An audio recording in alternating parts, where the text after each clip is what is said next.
Olá, turma, sejam bem-vindos à nossa penúltima aula sobre métodos de programação não linear em engenharia econômica, matéria que vimos na aula passada. Basicamente, nesta aula veremos modelos de programação quadrática aplicada em problemas de engenharia econômica.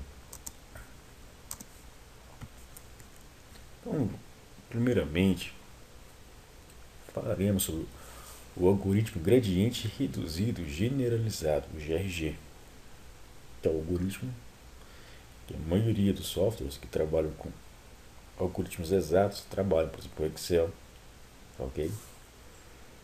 É um algoritmo baseado em informações de derivadas. Então, a maioria das não linearidades englobadas em um modelo de programação está dentro de duas principais categorias. Primeiro, as relações observadas empiricamente, tais como variações não proporcionais em custos, resultados de processo e características de qualidade. Relações deduzidas estruturalmente que englobam fenômenos físicos deduzidos matematicamente e regras administrativas, tá ok? Por exemplo, descontos por faixa de compra, um caso típico de não linearidade na função objetivo, tá ok? Então, para os casos não lineares, vamos maximizar ou minimizar f de x sujeito a algumas restrições, tá ok? F e g são funções não lineares. Então, os métodos para a resolução de problemas de programação não linear, o PNL, podem ser modelos irrestritos, ou seja, sem restrição, a função objetiva está livre, e modelos restritos, onde há restrições, tá ok? E o principal conceito envolvido em PNL é a taxa de variação, ou seja, derivadas e gradientes. Essa figura ilustra muito bem. Imagine que nós temos uma função de minimização, tá ok? Vocês podem perceber que essa função está cheia de pontos de mínimos locais, tá ok? Quando o algoritmo é baseado em derivadas, ele pode ficar preso aqui, por exemplo. Pode ficar em B, então, preso em B. Sendo que o ótimo global, no caso aqui, que a função é de minimização, é minimizar D, tá ok? Nesse caso, quando a função é estritamente não linear, recomenda-se trabalhar com meteorística, por exemplo, algoritmos genéricos, busca tabu, colônia de formiga, resfriamento simulado. Nós também temos busca harmônica, algoritmos baseados em comportamento de abelhas, nuvem de partículas e por aí vai. Então, o método gradiente, o método de Gauss, o método passo mais descendente, a derivada fornece informação da taxa de variação da função 1 menos d. Para o caso n menos d do vetor gradiente, fornece a direção de maior taxa de variação da função. Tá, okay? Vetor gradiente, ΔF para a derivação. O método gradiente consiste em procurar o máximo ou o mínimo na direção da maior taxa de crescimento ou decrescimento da função objetivo a partir de uma solução do ponto inicial x0. Então, para maximização e minimização. Para o caso de maximização, nós usaremos esse procedimento acima. Se for minimização, esse procedimento, ok? Onde t é o tamanho do passo e i é o número de iterações, tá ok? Então, seja uma função quadrática 3x menos 2x ao quadrado, ok? O primeiro passo é derivar em primeira ordem, então fica 30x menos 4x, tá ok? Então, como é uma função onde nós queremos maximizar, usaríamos o procedimento abaixo, tá ok? Então, x i mais i1 é igual a xi mais t, que é o tamanho do passo, 30 menos 4 vezes x i, tá ok? E o resíduo em módulo, né, é dado por essa expressão, no caso de duas variáveis. Acima de duas variáveis, usaremos esse comportamento aqui, tá ok? o resíduo abaixo. O processo interativo cessa quando o resíduo é menor que a precisão desejada. A tabela abaixo mostra os resultados das interações no processo de busca do máximo global, sendo o tamanho do passo adotado de 0,10 e a precisão desejada de 0,001. Tá ok? Perceba o seguinte, ó. Primeira interação, você estipula x0 igual a menos 3. Interação 0. Então, x, primeira interação, menos 3 mais o tamanho do passo, vezes 30 menos 4 vezes menos 3. Logo, deu 1,2. Então, agora vamos para a segunda interação, buscando essa informação de 1,2. Então, primeira interação deu 1,2, segunda interação 1,2 mais 0,10 vezes 30 menos 4 vezes 1,2. Restou aqui 3,72. Como que encontra esse resíduo 4,2? Em modo menos 3 menos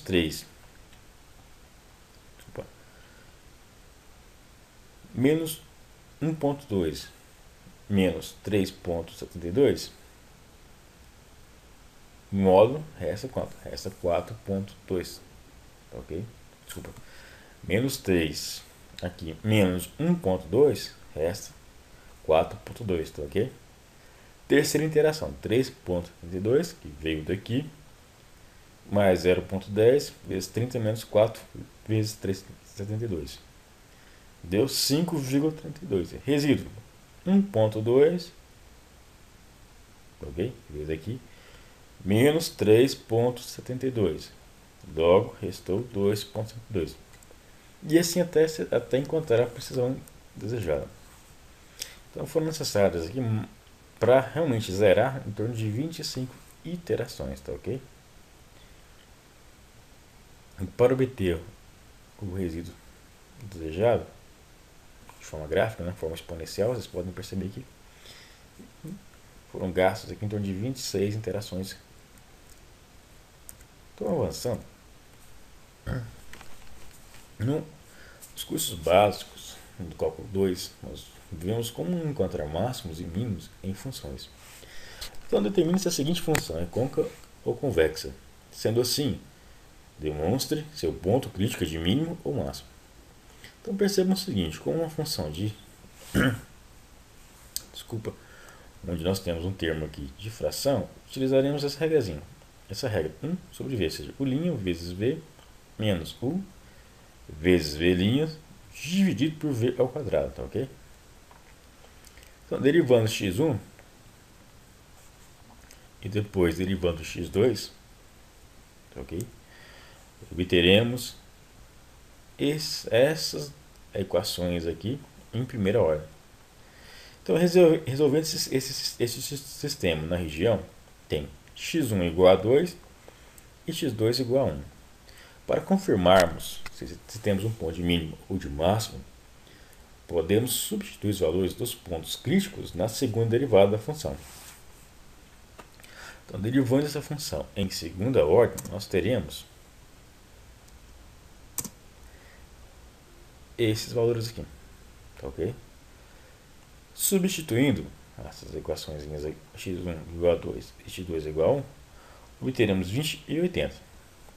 Como ambas as derivadas da segunda ordem são positivas no ponto crítico, concluo que a função é convexa no local, possuindo um ponto mínimo em x1 igual a 2 e x2 igual a 1. Então, resumo, se f de x, segunda derivada for maior que zero, mínimo global. Se for menor do que zero, máximo global, tá ok? A aplicação da programação quadrática em finanças. Primeiramente, vamos entender o que é programação quadrática. Programação quadrática é um tipo de modelo de programação onde a função e restrições são quadráticas, tá ok? Então a empresa está querendo investir no mercado de ações. O valor disponível para investir é de R$1.000. Para aplicar em 3 tipos de ações, a empresa calculou a matriz de covariância, tá ok? E o retorno esperado. O retorno esperado, nesse caso, é a média de cada ação no período analisado. a variância de cada papel e a covariância, que sendo covariância o efeito conjunto de dois papéis. Tá, ok?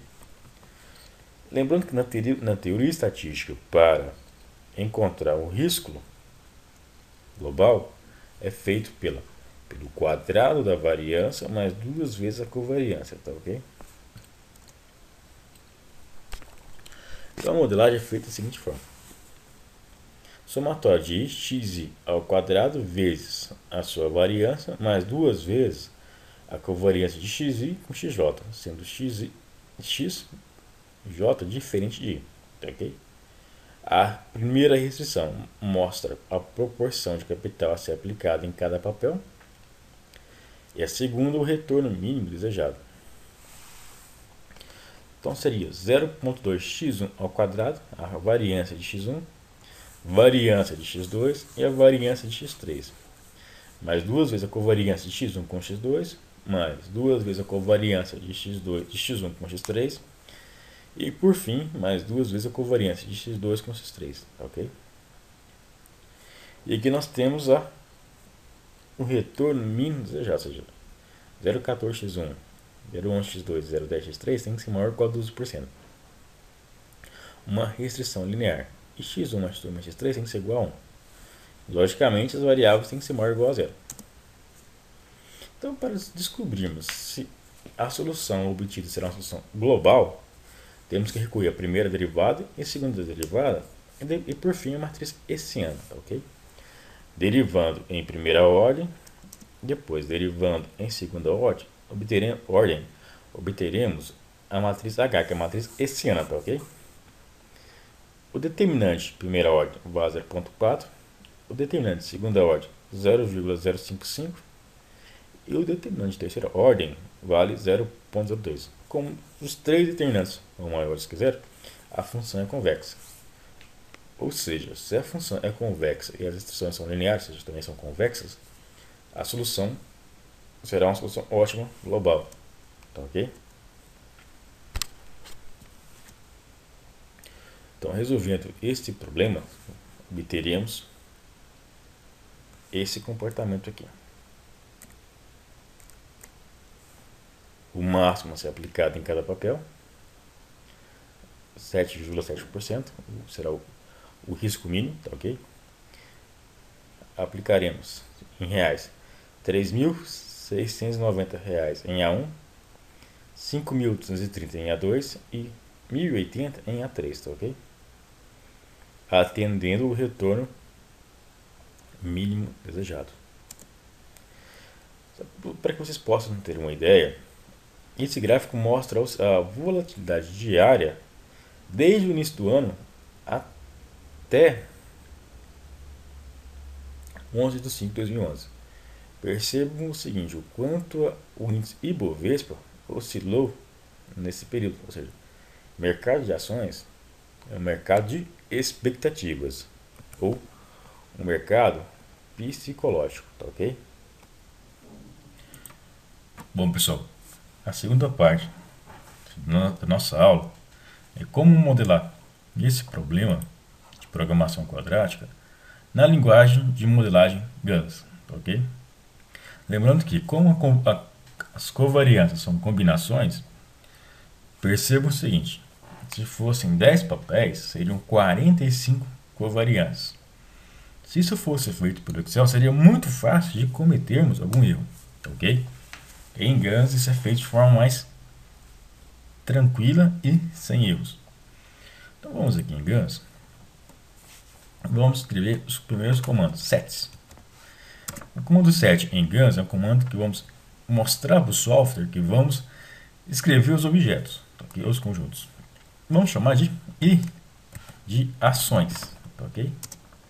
Depois o comando barra será ação A1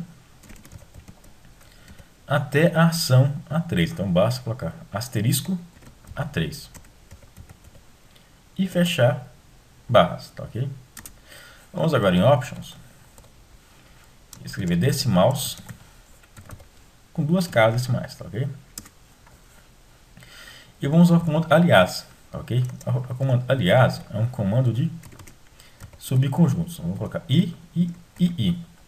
Então significa o seguinte, o comando II aqui é um subconjunto de I.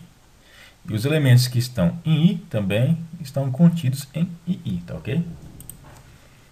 Depois, vamos escrever parâmetros, que são os parâmetros, são as matrizes. A primeira, vamos chamar de risco, que será a variância, risco I.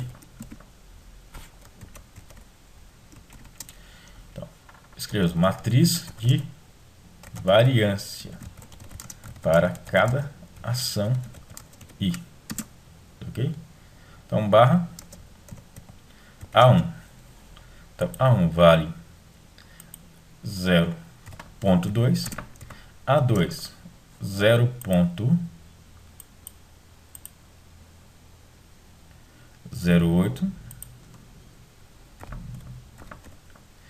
e A3 0.18. Fecha. Barras, tá ok? Conferindo. Perfeito. Então, pela variância, sabemos que o A2 é a ação de menor volatilidade. Próximo passo, escrever a matriz de rendimento. Vamos aqui escrever rendimento.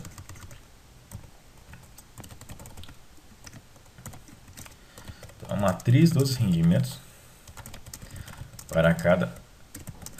Quando ficar azul, é texto. Então, vocês podem escrever com acentuação, fiquem à vontade. Barra A1 vale 0.14. A2 vale 0.11, se não me engano. E A3 vale 0.10. Fecha aspas. Como escreveremos agora a matriz de covariância? Vamos escrever, vai ser uma tabela. Vamos escrever table covar de covariância I, vírgula e I. Ok? Então, vamos colocar em minúsculo I. Então, matriz de covariância das ações I. Então, escrevemos aqui A1, A2, A3. A1, A2 e A3. Então, a variância de A1 com A1 não existe. Essa que já foi mencionado que é só covariância. Então, a variância de A1 com A2, covariância, vale 0.05. E a covariância de A1 com A3 vale 0.02. E a covariância de A2 com A3 vale 0.03. E ponto e vírgula. Perfeito. Já escrevemos toda a matriz dos dados. Agora vamos aqui em Variables, escrever as variáveis de decisão. Variable Z, que corresponde à função objetiva. Chamaremos aqui de xi a proporção de capital a ser aplicado em cada ação I. E, logicamente, que essa variável deve ser positiva. Então, positivo, variable x. Perfeito. Agora, escreveremos as equações, tá ok? Vamos aqui, equations. Vamos escrever aqui função determina a função objetivo, ok? Ponto e vírgula.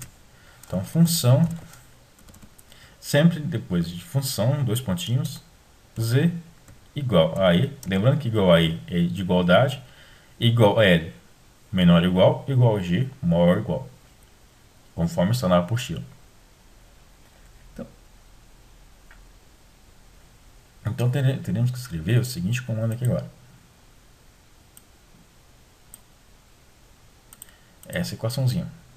na forma algoritmo, tá aqui?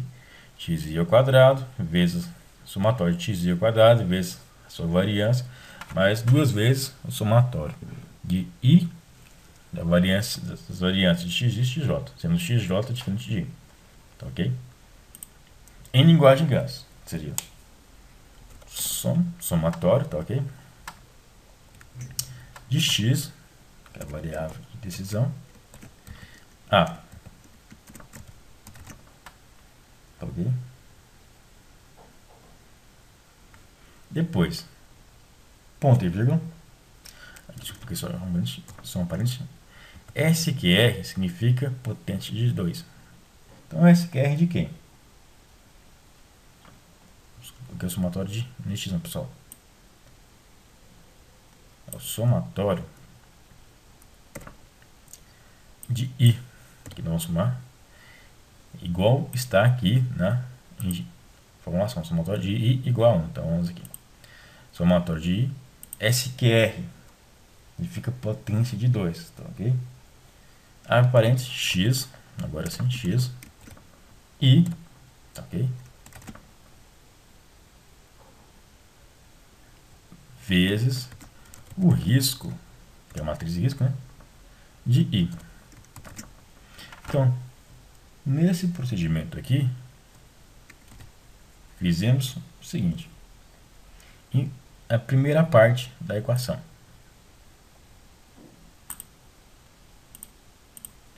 que é o somatório de xi ao quadrado vezes a sua covariância, tá ok? Então, isso já foi feito nesse comando aqui inicial, tá ok? Perfeito. Agora vamos para o segundo comando, que é duas vezes a covariância, duas vezes o somatório de I, tá ok? Buscando xa, xi, vezes x e I, tá ok? Isso aqui vezes covar de I e I, tá ok? Ponto e vírgula. Bom, dessa forma, nós já escrevemos a função objetivo. Com Shift F9, podemos compilar. Como apareceu aqui, ó, a compilação está na então a equação foi bem definida. Então, nós escrevemos aqui a primeira parte. Então, sempre na equation, pessoal, esse ponto e vírgula aqui, ele sempre terá que estar no último comando. Então, vamos dar um Enter aqui. Passaremos agora para a seguinte restrição. Vamos chamar de retorno. Ou seja, define o retorno mínimo desejado. Então vamos aqui agora, sempre terminar a equação com ponto e vírgula. Retorno. Então, somatório de x e vezes a matriz de rendimento I. G, ou seja, lembra que foi igual a G, significa maior ou igual a 0,12. Ponto e vírgula. Shift F9 para verificar se está compilando corretamente. Opa, perfeito. Avançando. Agora, a última restrição. Vamos chamar de orçamento. Tá ok? Define o total a ser aplicado em cada opção de ação I. Tá ok? Orçamento, dois pontinhos. Então, somatório de I, x, I deve ser igual a 1. Perfeito. Shift F9. Ótimo, compilação correta. Então vamos agora Enter e vamos informar os comandos finais da linguagem Gauss. Então, model, chamaremos de ação, tá ok? Barra AL, que é pegar todas as equações acima. Então, Enter aqui, para que vocês possam acompanhar. Depois, solve, ou seja, resolver a modulação usando QGP, que é Quadratic Program, QCP, usando para minimizing Z, tá ok? Display, então Z.L mostra, ponto L mostra dual, ponto M mostra dual. Então Z.L vai mostrar o valor ótimo da função objetivo, X.L o primal, X.M dual. Shift F9 para verificar se está acoplando corretamente. Perfeito. Agora, clicando aqui, iremos rodar o modelo. O modelo obteve uma solução ótima, tá ok? Vamos clicar aqui. Display. Vamos colocar aqui, pessoal, 4 casas decimais. Roda novamente. Então, nós temos aqui 7,52% o risco mínimo, tá ok? E essa seria a proporção de capital a ser aplicado em cada papel, tá ok? Não tem. Os duais estão próximos de zero, tá ok? Nesse caso. Ou seja, EPS significa não é zero, mas está muito próximo de zero. Então, em 10 mil reais, aplicaria-se 3.810 em A1, 4.762 em A2 e 1.429 em A3, tá ok? Nessas condições, nós teríamos satisfazemos o retorno mínimo desejado de 12% e todo o capital foi aplicado. Tá ok? Entretanto, nós vimos também um exercício prático agora no curso. Que nós imagine o seguinte cenário. Não aplicaremos apenas em ações. Então, temos a opção de aplicar em ações, dólar, ouro, CDB, poupança e imóveis, tá ok? Então, a pergunta é a seguinte: qual é a proporção a ser aplicada em cada opção de investimento? Ou seja, não aplicaremos somente em ação, nós queremos diversificar. Aqui nós temos a matriz de covariância. Percebam que algumas covariâncias são negativas, o que mostra aqui a correlação negativa. Entretanto, devemos realizar um teste de hipótese para verificar se essa correlação é ou não significativa. Admitimos que todas são significativas. Então, ações com imóveis possuem correlação totalmente negativa, ou seja, se um sobe, o outro desce, tá ok? Então, isso é muito bom para diversificar. Então, esse modelo já foi feito em GANs, tá ok? Vamos buscá-lo aqui na aula anterior. Lembrando que, uma vez modelado em GANs, as equações não mudam. O que deve ser feito é apenas ampliar as matrizes, tá, okay? Os parâmetros, visando adequar o número de ações. Por exemplo, se fossem 50 ações, seria de A1 a 50. E aqui para baixo também vocês colocariam as 50 ações. E aqui as equações não mudariam, tá ok? Então percebam que a linguagem GANs é uma linguagem muito poderosa que minimiza os riscos, tá ok? De se modelar erroneamente. Então, vamos aqui buscar a modelagem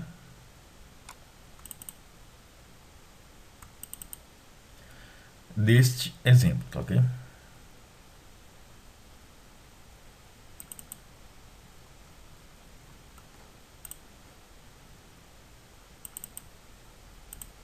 Só um segundo.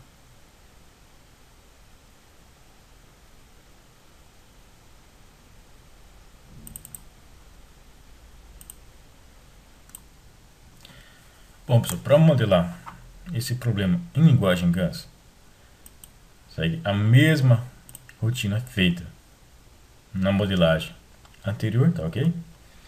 Fica como trabalho de casa para vocês. Verificamos aqui. Foi feita a seguinte simulação: retorno de 10%, um risco de 2,70. E tivemos essa proporção de capital aplicado. Percebam o seguinte: conforme o retorno é aumentado, o risco também é aumentado, tá ok? Essa curva exponencial. Então, com retorno aqui de 30% requerido, teu risco sobe para mais de 200%, ok? pode perder muito dinheiro. Você vai perder tudo e mais um pouco ainda. Aliás, isso não, o que é muito complicado, pessoal. Literalmente. Vocês podem também, o que acontece nessa condição específica aqui, você está aplicando totalmente o dinheiro em ações, tá ok? Você pode ganhar muito dinheiro ou perder muito dinheiro. Porque você, como você exigir um retorno aqui de 30%, logicamente o seu risco sobe. Para a pessoa que quer ter um retorno de 10,90%, o que acontece? Vocês podem perceber o seguinte, que CDB e poupança foram os papéis escolhidos por esse investidor. Porque são papéis, são aplicação em renda fixa, ou seja, em opções de investimento seguras, tá ok? Já o investidor que tem um perfil mais agressivo, que não, eu quero ter um retorno máximo possível, de 30%, o dinheiro vai praticamente todo em ações, tá ok? Logicamente você está assumindo o risco de ganhar muito ou perder muito. Tá? Bom pessoal, essa foi a nossa aula de hoje, um abraço a todos.